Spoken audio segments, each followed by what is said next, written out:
देख रहे हैं स्वराज भारत लाइव। मोकामा विधानसभा में उपचुनाव होना है, इसको लेकर जो है दो प्रत्याशी मैदान में लड़ाई लड़ रहे हैं। वो है ललन सिंह की पत्नी सोनम देवी और दूसरी तरफ जो है अनंत सिंह की पत्नी नीलम देवी। और इस बीच भाजपा जो है सोनम देवी के पक्ष में, नीलम देवी के खिलाफ में फुल ताकत जो है अपना मोकामा विधानसभा में झोंक दिया। इसको लेकर अभी हमारे साथ मौजूद है खजौली विधानसभा के विधायक अरुण शंकर प्रसाद। सर, क्या लगता है, लगातार जनसंपर्क कर रहे हैं? देखिए, मैं शहर में पूरी तरह से केंद्रित होकर जनसंपर्क कर रहा हूं और जो मोकामा शहर की स्थिति है उसमें पूरी तरह से भारतीय जनता पार्टी के पक्ष में लोग दिखाई पड़ रहे हैं। और उसका सबसे बड़ा कारण है कि 27 वर्ष के बाद, 1995 के बाद पहली बार लोग कमल पर बटन दबाकर नरेंद्र मोदी को अपना समर्थन देने वाले हैं और सोनम देवी को जिताने वाले हैं। इसके लिए यहाँ के मतदाता काफ़ी उत्साहित दिख रहे हैं और मुझे लगता है कि मतदान का प्रतिशत भी इसके कारण मोकामा शहर का बढ़ेगा और भारी मतों से सोनम देवी चुनाव जीतकर जाएगी और आदरणीय नरेंद्र मोदी जी के हाथ को मजबूत करेगी। मोकामा में कल ललन सिंह, राजीव रंजन ललन सिंह जो है प्रचार प्रसार में आया है नीलम देवी के। ललन सिंह का आना उतना ही हास्यास्पद है जिस प्रकार से ललन सिंह ने अनंत सिंह को जेल भिजवाने का काम किया। अनंत सिंह के यहाँ छापामारी करवाने वाले भी ललन सिंह हैं और इसलिए कल ललन सिंह का तिरस्कार, उनके समर्थक जो अनंत सिंह के समर्थक हैं, खास करके ऐसे लोग उनको तिरस्कृत किया और उस तिरस्कार का परिणाम है कि नीतीश कुमार अब मोकामा आने से डरने लगे हैं और नीतीश कुमार की दिली इच्छा होगी कि अनंत सिंह चुनाव नहीं जीते, क्योंकि अगर अनंत सिंह चुनाव जीतता है तो राजद मजबूत होगा और राजद मजबूत होगा तो नीतीश कुमार का पतन तय है। इसलिए यहाँ नीतीश कुमार कभी नहीं चाहेंगे कि अनंत सिंह जीते और इसलिए वो बहाना करेंगे।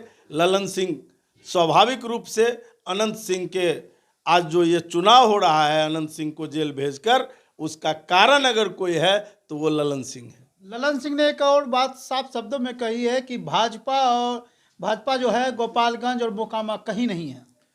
देखिए, ललन सिंह नीतीश कुमार को कहीं का नहीं छोड़ेंगे और इसलिए मैं ये बात कहता हूँ कि भारतीय जनता पार्टी से भी अलग करवाने में अगर किसी की सबसे बड़ी भूमिका है तो अपने मंत्री बनने के लिए उन्होंने भारतीय जनता पार्टी से नीतीश कुमार को अलग करके फिर उस भ्रष्टाचार के दलदल में जाकर धकेल दिया जिस भ्रष्टाचार के खिलाफ नीतीश कुमार मुख्यमंत्री बना था और भाजपा के कारण मुख्यमंत्री बना था। और आज भारतीय जनता पार्टी को अगर पीठ में छुरा भोंकने का काम किया है तो ललन सिंह ने नीतीश कुमार के माध्यम से किया है।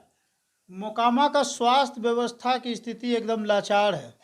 मोकामा के बगल में एक बड़ा अस्पताल है, हमको जैसा कि पता चला है कि 15-20 बीघे का एक कैंपस है जिसमें अस्पताल है।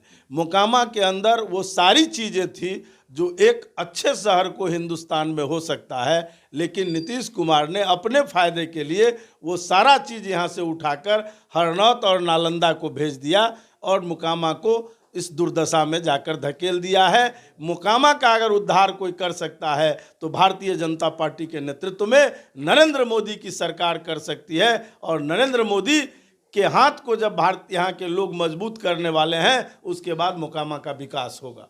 हाँ सर, तो भारतीय जनता पार्टी के हाथ में भी स्वास्थ्य व्यवस्था रही है, तो मोकामा का स्वास्थ्य व्यवस्था की स्थिति सुधर काहे नहीं पाया?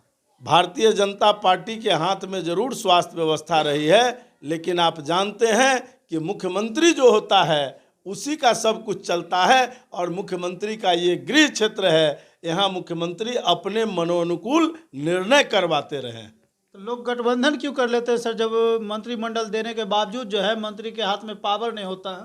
ये सब जानते हैं कि मुख्यमंत्री और प्रधानमंत्री जिसका होता है पावर वही होता है और बाकी जो मंत्री हैं वो डेलीगेटेड पावर है, वो बिल्कुल उनका अपना पावर नहीं है। मुख्यमंत्री द्वारा डेलीगेट किया हुआ पावर ही किसी मंत्री के पास होता है। लेकिन पूरे बिहार के अंदर स्वास्थ्य व्यवस्था सुदृढ़ हुई है सिवाय मोकामा के, इसलिए मोकामा के लिए अगर कोई जिम्मेदार है तो यहाँ के स्वयंभू नेता नीतीश कुमार और ललन सिंह। सर, आप भी एक विधायक है, मैं चाहूँगा कि हमारे दर्शकों को आप बताएं कि एक विधायक अपने लेवल पे अपने विधानसभा क्षेत्र में क्या कुछ कर सकता है। एक विधायक चाहकर बहुत कुछ कर सकता है, बड़े बड़े काम अपने विधानसभा क्षेत्र के अंदर बड़ी बड़ी योजनाओं का क्रियान्वयन करा सकता है। मैं अगर एमएलए हूँ तो मैं अपने यहाँ 405 करोड़ का कमला के अंदर बैराज बनाने का काम किया है। जो कमला आकर गंगा में मिलती है, आज उसी कमला से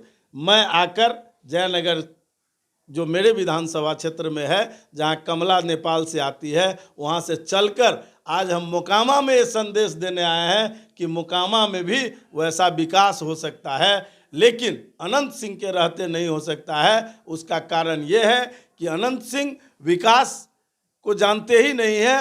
वो कभी विधानसभा के अंदर हमको नहीं लगता है कि आधा घंटा बैठे होंगे, ऐसा कभी दिखा नहीं है। जो आदमी विधायक होकर विधानसभा जिसका पटल है विधायक का, वहाँ बैठकर अगर उसके विमर्श को नहीं सुनेंगे, वो विकास की बात नहीं करेंगे, तो वहाँ का विकास स्वाभाविक रूप से कमज़ोर रहेगा। यहाँ के लोग का विकास अगर हुआ है तो वो अपराध की प्रवृत्ति की ओर ले गया है, लोगों को अपराधी बनाने का काम किया है। ये काम उनके द्वारा हुआ है, विकास बिल्कुल नहीं। विकास जो स्वाभाविक गति से हुआ है वही यहाँ हुआ है।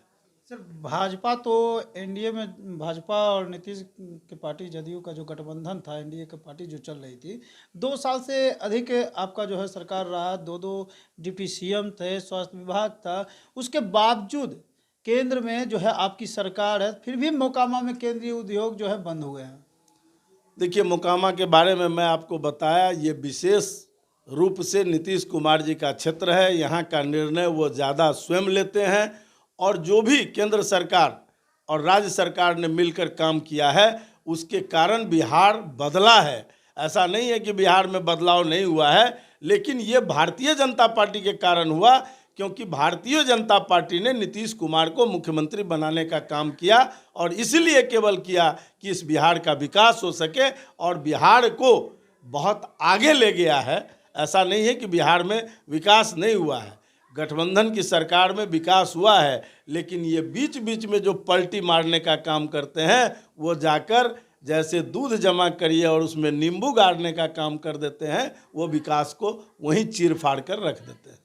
तो सर, मोकामा में जो बंद पड़े उद्योग है, ये चालू होंगे? बिल्कुल होगा। अगर भारतीय जनता पार्टी यहाँ से जीत कर जाती है तो स्वाभाविक रूप से नरेंद्र मोदी ऐसे पहले प्रधानमंत्री हैं जो इस मोकामा में आकर, इस टाल क्षेत्र में आकर अपनी बात रखने का काम किया है, और यहाँ के विकास को अपने नज़रियों से देखा है।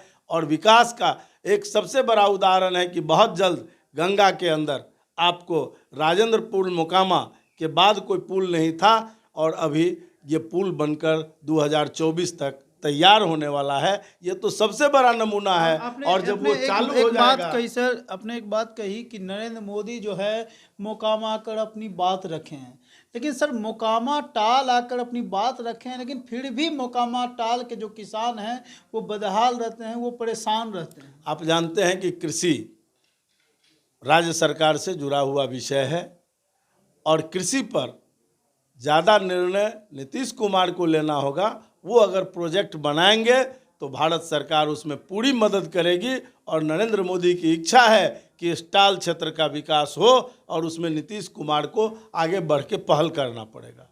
मोकामा में एक ट्रामा सेंटर है सर स्वास्थ्य के लिए, और वो ट्रामा सेंटर जहाँ तक मैं जानता हूँ वो केंद्र से अनुशासित होता है। उसके बावजूद ट्रामा सेंटर का जो स्थिति सही नहीं है, ना डॉक्टरों की सुविधा, ना बेहतर, मतलब अगर कोई सर्जन वगैरह हो या कोई तरह का हो, बड़ा इलाज की व्यवस्था नहीं हो पाती। देखिए, जैसे ही ये पुल बनकर तैयार हो जाएगा, यातायात यहाँ का फिर से सुचारू ढंग से संचालित हो जाएगा।